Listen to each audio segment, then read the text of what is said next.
आज आपण आलू वडा बनवणार आहोत. सो यासाठी काय काय लागतं चला आपण बघूयात.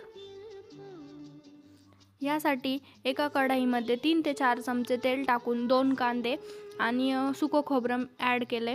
नंतर अद्रक लसूण पेस्ट, 1 मिरची यामध्ये ॲड केली. याला सगळ्याला फ्राय करून यामध्ये धने, सोप आणि तीळ घालून मी फ्राय केलं. हे सगळं मी 1-1 चमचा घेतलं होतं. त्यानंतर एक टोमॅटो पण मी यामध्ये ॲड केला आहे. नंतर याची आपण बारीक पेस्ट करून घेऊयात.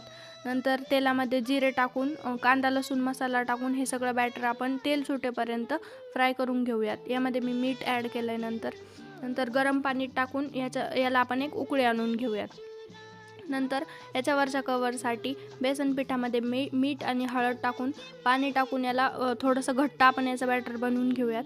नंतर आता याची आतली फिलिंग बटाटा बनवायचं आहे आपल्याला. यामध्ये जिरा आणि मिरचीचा ठेचा टाकला आहे, धने आणि हळद पण टाकली आहे आणि हे सगळं आपण